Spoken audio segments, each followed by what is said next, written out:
Hello বন্ধুরা, আশা করি তোমরা সবাই ভালো আছো, সুস্থ আছো। ট্রাভেল উইথ আয়ন ওয়ার্ল্ডের আর একটা নতুন ভিডিওতে তোমাদের স্বাগত জানাই। আজকে আমরা বেরিয়ে পড়েছি মুকুটমণিপুর। এই মুহূর্তে আমরা আছি বাগনান থেকে মুকুটমণিপুরের দূরত্ব হচ্ছে 180 কিলোমিটার। আমাদের যেতে সময় লাগবে 4 ঘন্টা 20 মিনিট। আমরা কোলাঘাট, পাঁশকুড়া, খড়গপুর, শালবনী, সারেঙ্গা হয়ে সোজা চলে যাব মুকুটমণিপুর। এই রাস্তাটা খুব সুন্দর রাস্তা। এছাড়াও তোমরা যেতে পারো পুরসুরা, আরামবাগ, জয়পুর জঙ্গল, বিষ্ণুপুর, বাঁকুড়া, সারেঙ্গা হয়ে সোজা চলে যাবে মুকুটমণিপুর। আমরা চলে এসেছি কোলাঘাট ব্রিজ। বাম দিকে রূপনারায়ণ নদী আর রেল ব্রিজ দেখা যাচ্ছে। এখন হালকা বৃষ্টি পড়ছে। বাম দিকের রাস্তা চলে যাচ্ছে হলদিয়া দীঘা। আমরা যাব সোজা খড়গপুর। যদি পাঁশকুড়া ঘাটাল যাও, বাম দিক দিয়ে যাব, আমরা খড়গপুর যাব, সোজা যাব। আমরা মেদিনীপুর যাব, বাম দিকে নিয়ে নিলাম, সোজা গেলে খড়গপুর পড়বে। ডান দিকে ঘুরে যাব আমরা।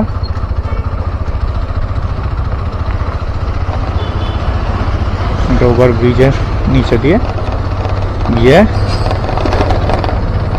আবার বাম দিক নিয়ে নেব, নিয়ে সোজা গিয়ে কিছুটা ডান দিকে ঘুরে যাব। ব্রিজ আছে এখানে, আর ডান দিকে লক গেট করে আছে। দেখতে পাওয়া যাচ্ছে পুরো জল ধরে রেখে দিয়েছে, আর এদিকে পুরো জলে জলমগ্ন।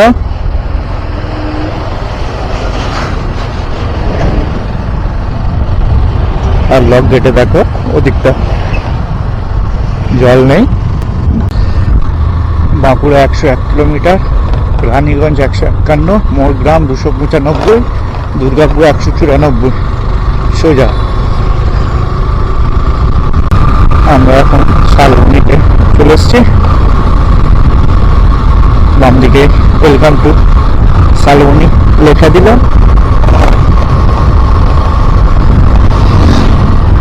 আর মেদিনীপুর সিটি কলেজ ডান দিকে। শালবনী জঙ্গল দেখো, আর পুরো অনেকটা এলাকা নিয়ে এই জঙ্গল। এখন দুদিকে জঙ্গল আছে, দেখো শাল গাছে ভর্তি পুরো জঙ্গল, আর মাঝখান দিয়ে রাস্তা। টানা এখন চললো রাস্তাটা।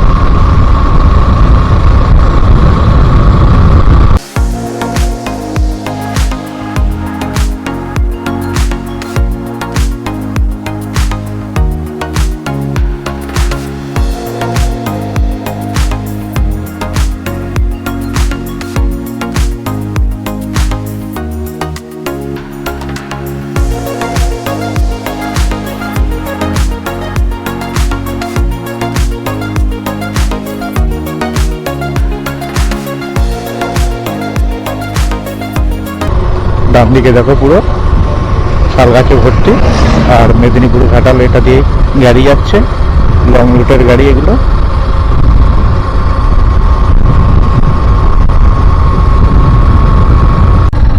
দেখো গরুর গাড়ি যাচ্ছে।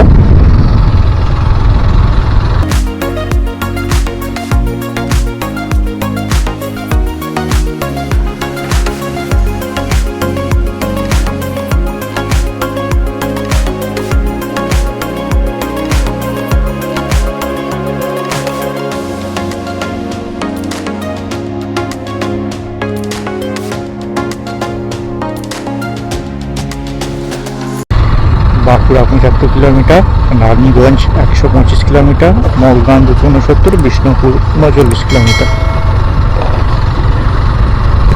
এখানে একটা ব্রিজ পড়বে।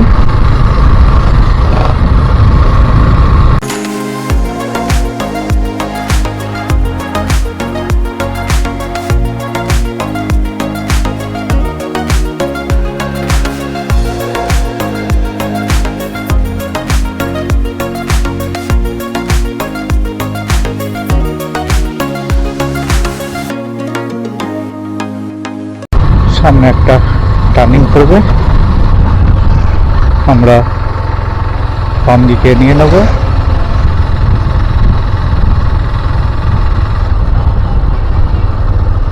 এটা পুরো সার্কেল একটা,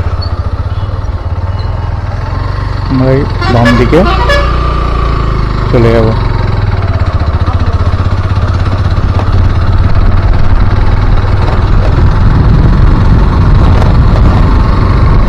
এটা সোজা চলে যাচ্ছে বাঁকুড়া আর পুরী জংশন এলাকা এটা।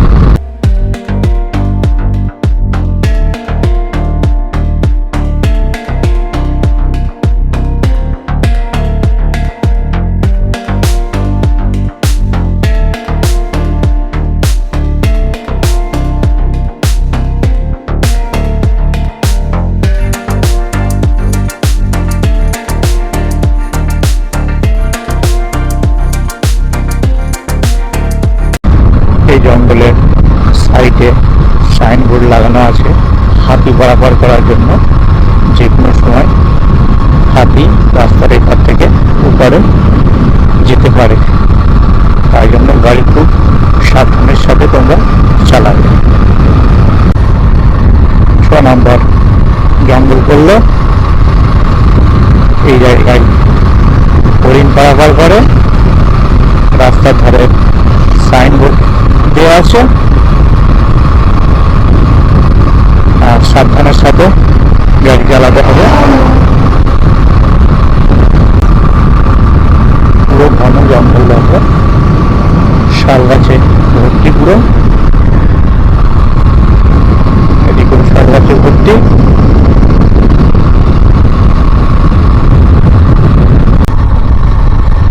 এটা 7 নম্বর জঙ্গল পড়ছে, আর এটাও বড় ঘন জঙ্গল।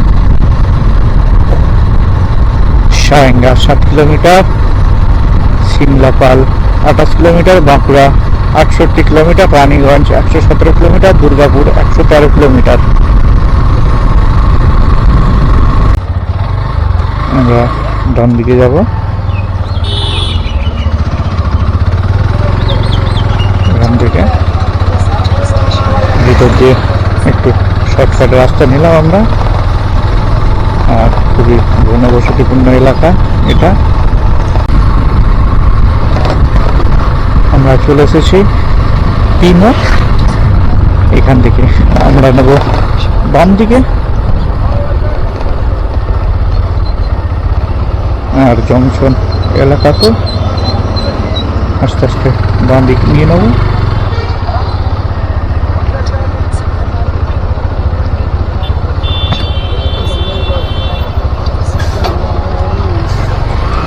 খুবই জংশন এলাকা এটা। আমরা এদিকে এরকম অনেক খাল দেখতে পাওয়া যাচ্ছে, কিন্তু জল নেই, পুরো শুকিয়ে আছে জল। এদিকটা বৃষ্টির জলে ভরে আছে কিছুটা, এদিকে অধিকাংশ এরকম ছোট ছোট খাল আছে, খালে কিন্তু কোনো জল নেই, শুকিয়ে আছে। সামনে একটা বড় ব্রিজ দেখতে পাওয়া যাচ্ছে, নদীতে জল নেই, শুকিয়ে গেছে, শুধু বালির চর দেখতে পাওয়া যাচ্ছে। এদিকটা ঘাস হয়ে আছে পুরো, মানে গ্রীষ্মকালে একবারে জলই থাকে না পুরো এই জায়গায়। তারপরে পাশ দিয়ে জল বয়ে চলেছে অল্প, পুরো চর পড়ে আছে এটা। মানে এই সময় যদি এই অবস্থা হয়, তাহলে গ্রীষ্মকালে কি অবস্থা হবে এই জায়গা। দেখো দূরের সামনে পাহাড় দেখতে পাওয়া যাচ্ছে। Welcome to Kangsabati dam.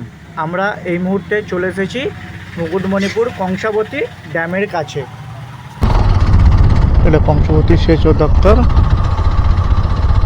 আমার এই ভিডিওটা যদি তোমাদের ভালো লেগে থাকে তাহলে আমার চ্যানেলটিকে সাবস্ক্রাইব করো, লাইক করো এবং পাশে থাকা বেল বাটনটি প্রেস করে দিও, যাতে আমি কোনো নতুন ভিডিও আপলোড করলে সবার প্রথমে নোটিফিকেশান তোমাদের কাছে পৌঁছে যায়।